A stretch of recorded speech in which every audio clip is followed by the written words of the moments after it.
परमात्मने नमः। ओम श्री ऋषिभ्यो नमः। ओम श्री गुरुभ्यो नमः।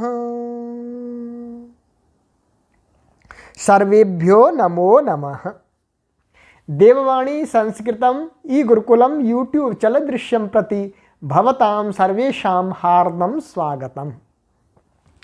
मित्राणि, अद्य वयं लघु सिद्धांत कौमुद्याः 35तमां कक्षां पठिष्यामः।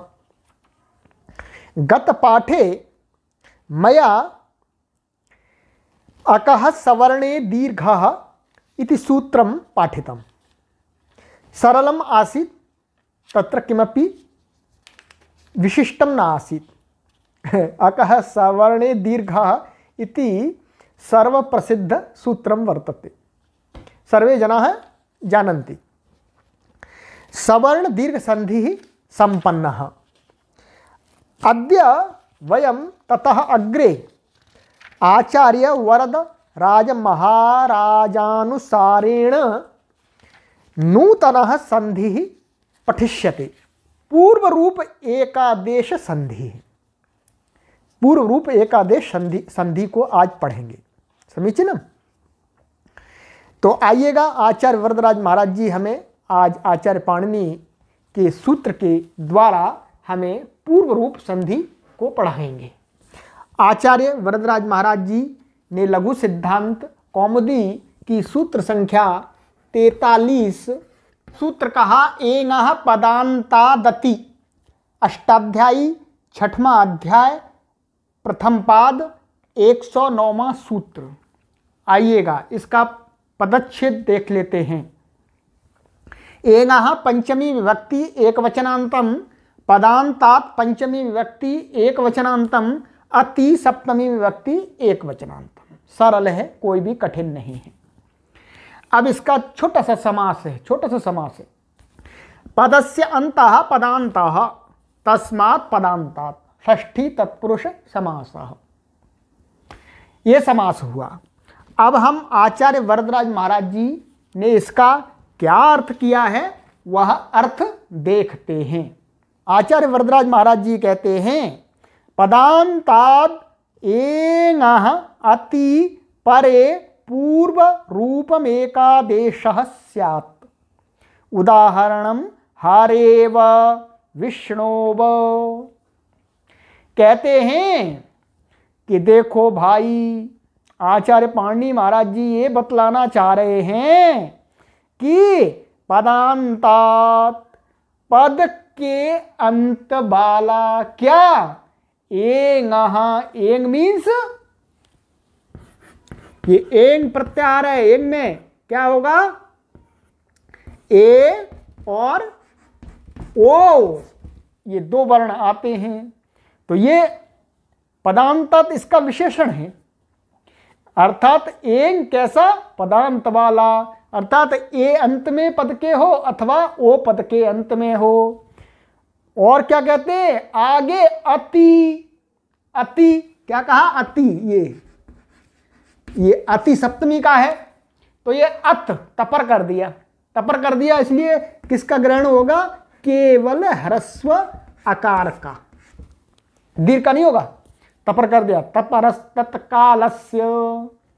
तो कहते हैं अति माने ह्रस्व आकार के बाद में रहने पर, परे रहने पर, पूर्व रूपम एकादेशः स्यात्। क्या हो जाएगा जी, पूर्व पर के स्थान में पूर्व रूप जैसा हो जाएगा।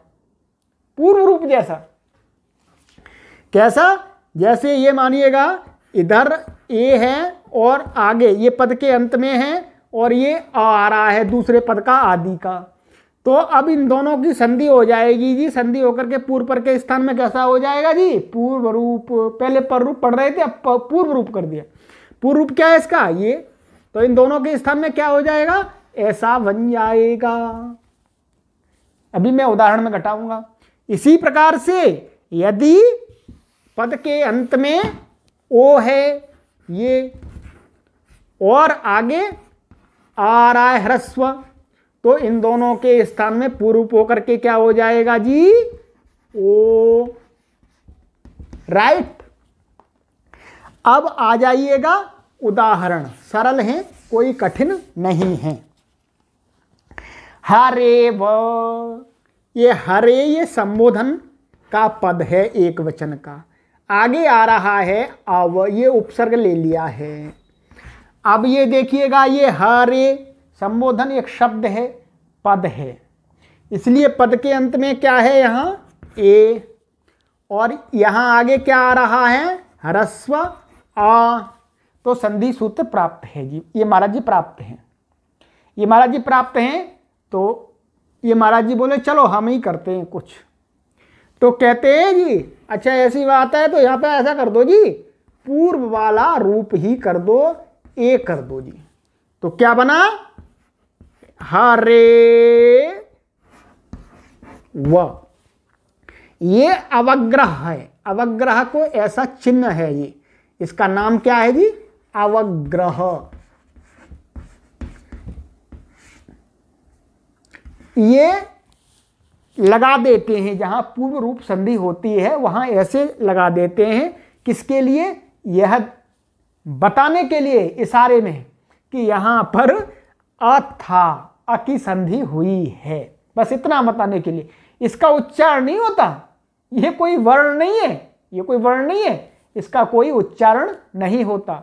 कई लोगों को ये ऐसा लगता है इसका उच्चारण क्या है, भाई इसका कोई उच्चारण नहीं होता, ये चिन्ह है केवल इस बात को सूचित करने के लिए कि यहां संधि में आ की संधि ए के साथ में हुई है, अ अर्थात यह सुनाई नहीं पड़ रहा, ए सुनाई पड़ रहा है, इसलिए इसका उच्चारण मत करने की सोचना कभी गलती से, नहीं तो पंडित जी महाराज जी क्रोधित हो जाएंगे, व्याकरण को पढ़ाना बंद कर देंगे।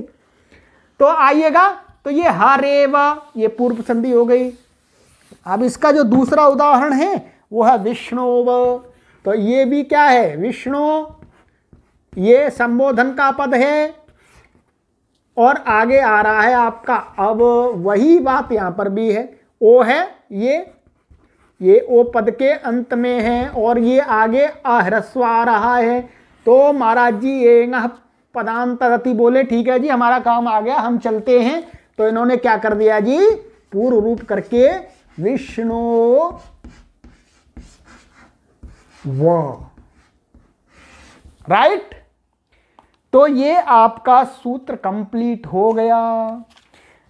आज इस कक्षा को हम यहीं विराम देते हैं, आगामी कक्षा में फिर हम संधि प्रकरण को पढ़ेंगे, नए सूत्र के साथ में, नई ऊर्जा के साथ में, नई वितर्क शक्ति के साथ में, तर्क शक्ति के साथ में, नए विवेक के साथ में सज्जीभूत होकर के पढ़ने के लिए आगामी कक्षा में हम गुरु और शिष्य मिलते हैं और ज्ञान की वृद्धि करते हैं। अस्तु अत्रैव विरमामः, सर्वेभ्यो नमो नमः।